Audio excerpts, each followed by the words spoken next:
Everyone. तो जैसे कि आप लोग जानते हैं कि सावन का महीना शुरू हो चुका है और आज सावन का पहला सोमवार है।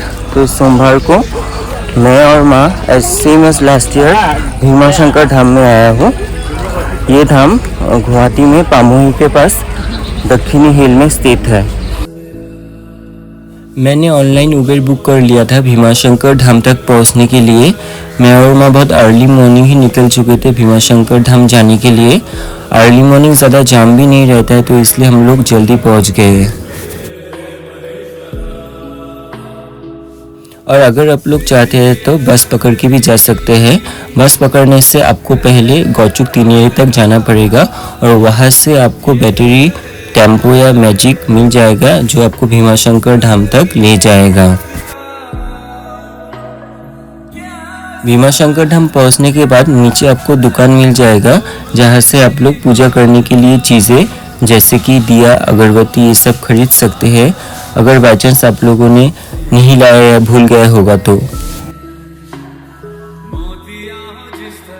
माना जाता है कि महादेव ने भीमाशंकर नामक एक राक्षस को वध करने और अपने भक्तों को बचाने के लिए यहाँ पर अवतार लिया था। भीमाशंकर धाम द्वादश ज्योतिर्लिंगों में से एक है। तो लिंग से पहुँचने से पहले गणेश मंदिर आता है। तो पहले हम गणेश बाबा का पूजा करेंगे फिर लिंग तक जाएंगे। और यहाँ पर आप लोग देख सकते हैं कि हजारों लोगों का समागम हुआ है भीमाशंकर धाम में श्रावण की इस पवित्र महीने के प्रथम सोमवार को बाबा का दर्शन करने के लिए। तो मैं और माँ गणेश मंदिर में जाकर गणेश बाबा का पूजा किया और उसके बाद हमें लाइन पकड़ना पड़ा ज्योतिर्लिंग तक पहुँचने के लिए। और लाइन बहुत लंबा था इसलिए हमें टाइम भी लगा लिंग तक पहुँचने के लिए।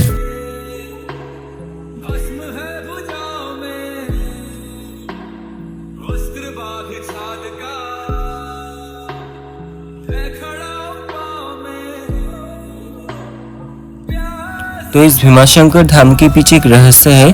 तो आइए हम सब एक साथ जानते हैं क्या है वो रहस्य। शिव पुराण के अनुसार कुंभकर्ण लंका राजा रावण के भाई पाताल लोक के राजा की पुत्री कर्कटी से प्रेम करते थे। जब रावण कर्कटी के पिता और कुंभकर्ण को राम के साथ युद्ध करने के लिए आमंत्रित करने आया तो कुंभकर्ण ने तब तक आने से इनकार कर दिया जब तक कि रावण ने उसे कर्कटी से शादी करने की अनुमति नहीं दी। अंत में नारद की सलाह पर रावण मान गया और कुंभकर्ण ने कर्कटी से विवाह कर लिया। विवाह के बाद कुंभकर्ण ने युद्ध में भाग लिया और युद्ध में उनका मृत्यु हुआ। कुंभकर्ण की मृत्यु के बाद कर्कटी ने कुंभकर्ण के पुत्र को जन्म दिया जिसका नाम भीमासुर रखा गया था। भीमासुर ने भगवान ब्रह्मा से अवास्तविक शक्ति का वरदान पाने और किसी भी तरह से भगवान विष्णु द्वारा न मारे जाने के लिए तपस्या की और बाद में उन्होंने भगवान विष्णु को उनसे युद्ध करने की चुनौती दी और भगवान विष्णु सहमत हो गए और जानबूझकर भगवान ब्रह्मा के वरदान को बनाए रखने के लिए युद्ध में हार गए। इससे भीमासुर बहुत अहंकारी हो गया था और उसने विभिन्न राज्यों पर विजय प्राप्त करना शुरू कर दिया था। उन्होंने कामरूप के राजा प्रियधर्मन जिसे कामरूपेश्वर भी कहा जाता है और उनकी पत्नी दक्षिणा देवी को कैद कर दिया था। और आप लोग देख सकते कि लाइन बहुत लंबा है तो हमें बहुत देर तक खड़ा होना पड़ा लाइन में।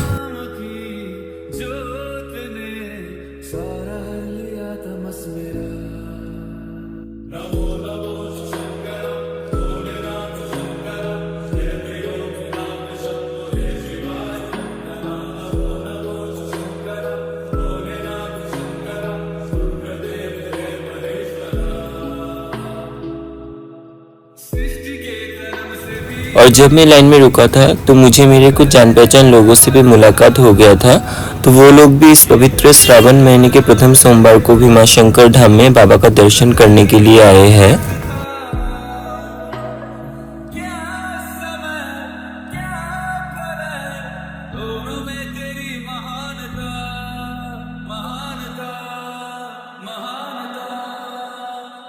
सीपियों की ओट में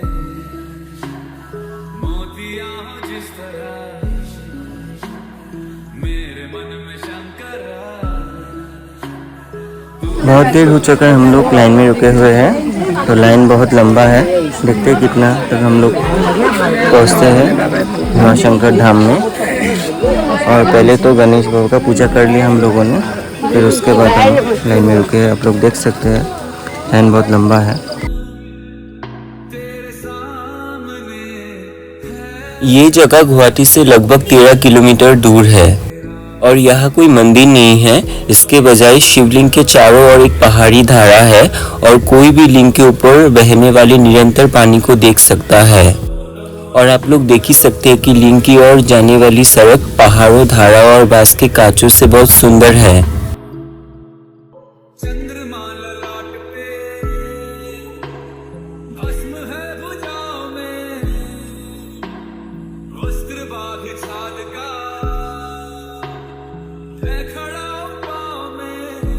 तो आइए हम सब अभी भीमाशंकर धाम के पीछे जो पूरा रहस्य है वो जानते हैं।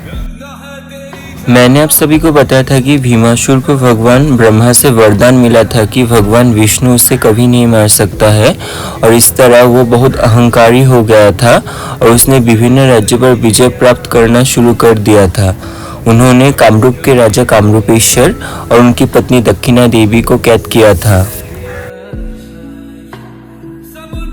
और उसके बाद राजा प्रियधर्मन और उनकी पत्नी कारागार में भी भगवान शिव की आराधना कर रहे थे। जब भीमासुर ने राजा की पूजा रोकने के लिए अपनी सेना भेजी तो वे भगवान शिव के क्रोध से नष्ट हो गए। भीमासुर राजा कामरूपेश्वर को मारना चाहता था और इस स्थान पर पूजा पाठ में व्यस्त राजा पर जब भीमासुर ने आक्रमण किया तो उसकी तलवार राजा की जगह लिंग पर गिर पड़ी।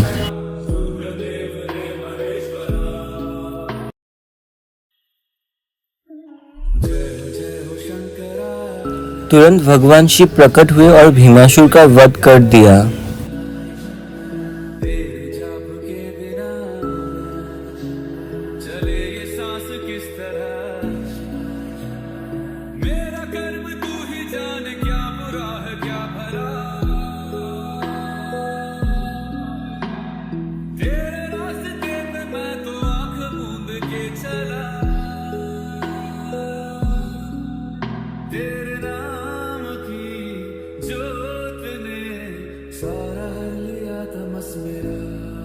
भीमासुर के शरीर से निकले पसीने से एक नदी का निर्माण किया।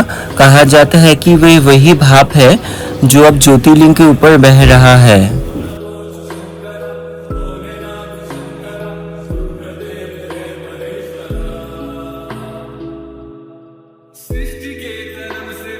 लंबा लाइन है, आप लोग देख सकते हैं, बहुत लंबा लाइन है।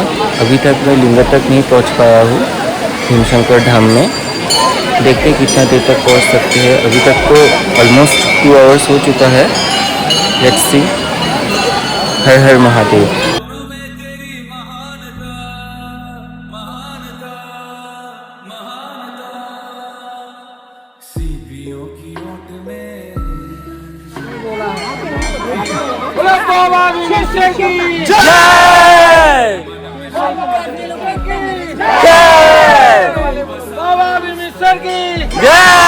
महादेव भीमेश्वर की जय, बाबा भीमेश्वर की जय, महादेव भीमेश्वर की जय, माता गौरी पार्वती की जय, माता गौरी पार्वती की। तेरे सामने है झुका, मेरे सर पे हाथ रख तेरा।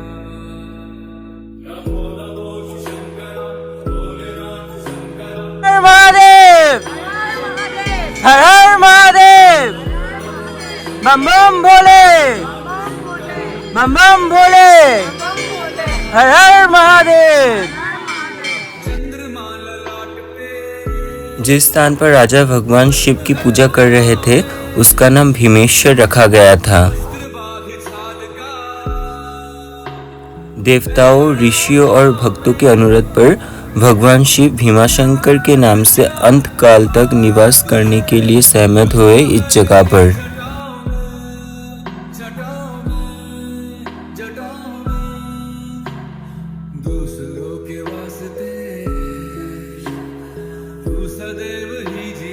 और फाइनली बहुत देर तक लाइन में खड़े होने के बाद हमें भगवान शिव जी का दर्शन मिला।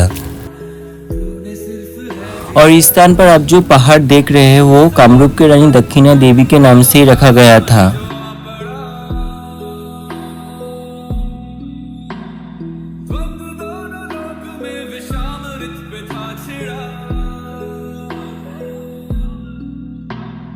अमृत सभी मैं बांट के प्याला विश्व का तूने खुद पिया।